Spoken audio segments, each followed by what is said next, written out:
Bom dia, boa tarde, boa noite para você que está assistindo esse vídeo em qualquer parte do seu dia. Para quem não me conhece, eu sou Josué Bezerra e hoje falaremos sobre o livro Jesus para Ansiosos, de Tiago Chagas.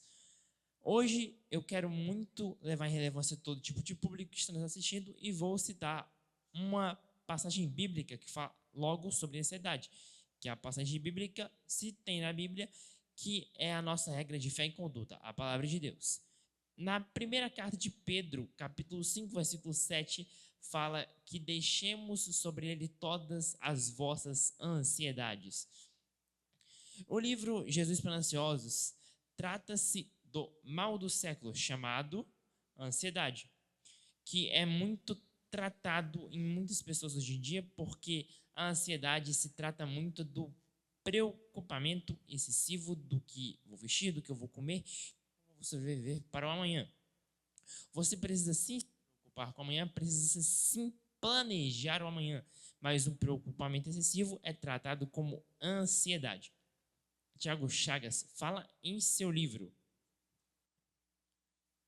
você não precisa se preocupar com o amanhã, mas você precisa planejar o amanhã, porque mesmo que pela vontade de Deus não exista o amanhã sim é uma coisa que precisa ser planejada para que, se Deus tem a vontade de que aconteça amanhã, você esteja preparado para o que há de vir. Então, no livro Jesus para Ansiosos, ele traz algumas perguntas. Vamos trazer uma reflexão sobre uma pequena parte do livro.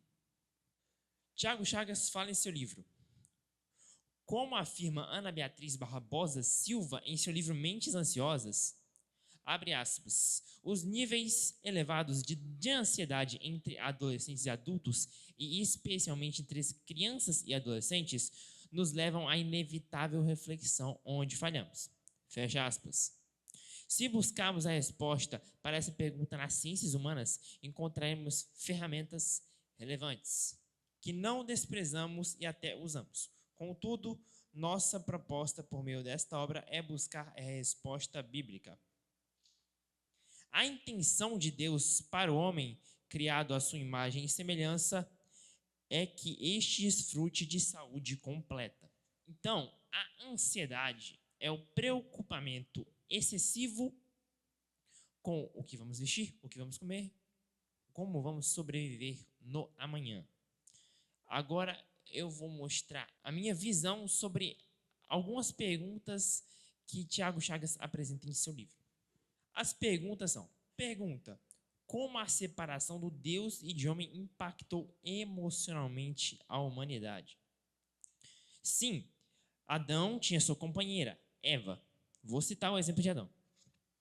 Adão tinha sim sua companheira Eva, que Deus criou para ele para ser sua companheira em qualquer situação, porque o homem estava muito sozinho.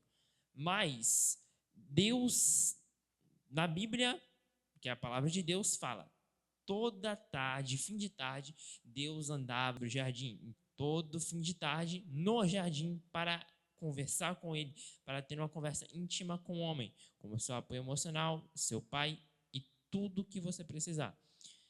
Então, o homem tinha sua conversa íntima, sua conversa face a face com Deus Pai. Você percebe essa consequência na sua vida? Essa pergunta é para uma pessoa íntima. Você percebe como Deus, como sua vida emocional é impactada com a falta de Deus? Sua vida emocional, se você não conversa com Deus, é impactada, porque mesmo você tendo acompanhamento de alguém, você não vai ter aquela confiança 100% para poder se abrir completamente com alguém, para poder falar o que você sente 100%, vai conseguir sim falar, mas não vai ser 100% verdadeiro, porque você ainda vai ter aquela preocupação. Com Deus você não tem aquela preocupação, porque Deus é uma conversa 100% íntima. Deus é seu melhor amigo e seu Pai celestial. Então você percebe o impacto disso na sua vida? Porque nosso contato direto com Deus foi quebrado no início de tudo, quando Adão pecou, na verdade, porque este contato direto com Deus foi quebrado quando Adão comeu o fruto proibido, e isto foi pecado. mas este contato direto, o véu se rasgou e este contato direto foi recuperado quando Cristo foi lá e pegou a chave da vida e nosso contato direto foi recuperado com o Pai. Pergunta: você já identificou momentos em que suas emoções foram mais influenciadas por sentimentos do que por fatos? Suas ações, elas são definidas e devem ser regidas pelos fatos, pelo que aconteceu. Mas o ser humano é um ser muito emocional.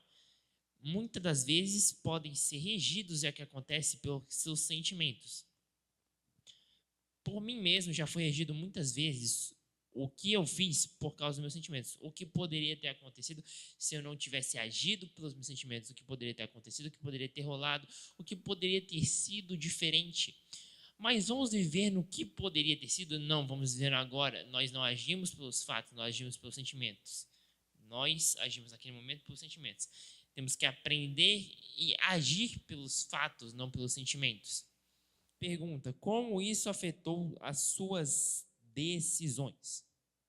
Os sentimentos afetam nossas decisões em vários momentos, como quando decidimos agir por elas ou quando decidimos agir pelos fatos, mas em seguida ficamos pensando no que poderia ter acontecido se eu tivesse agido no impulso dos meus sentimentos.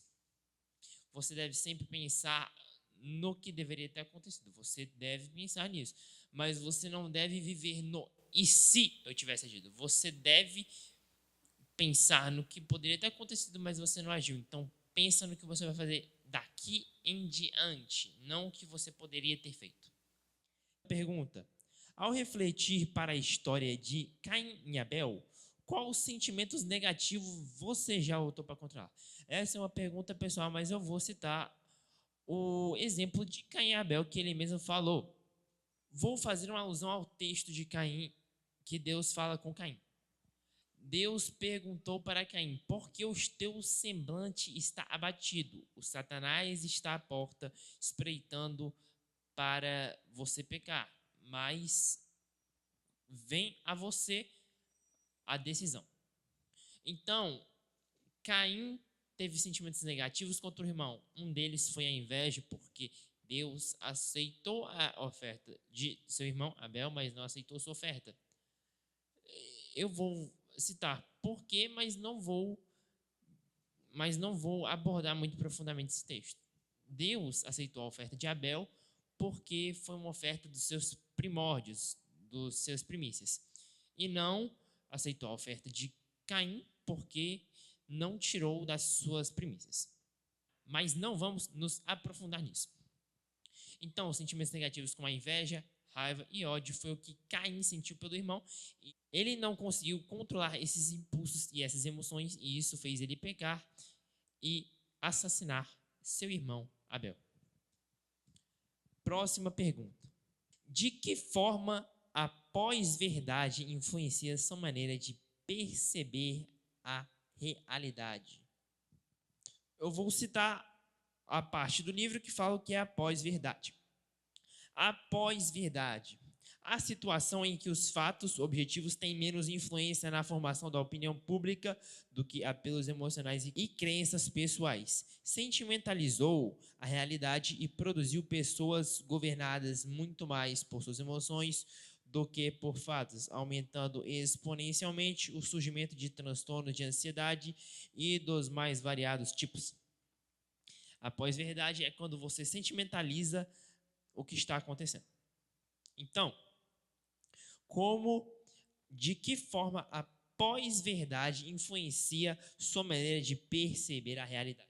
Quando você sentimentaliza a realidade, você vê por um ângulo de que você muito não se vê como a vítima de uma situação que você pode realmente ser a vítima, mas você se vê como o culpado de tudo que acontece ao seu redor.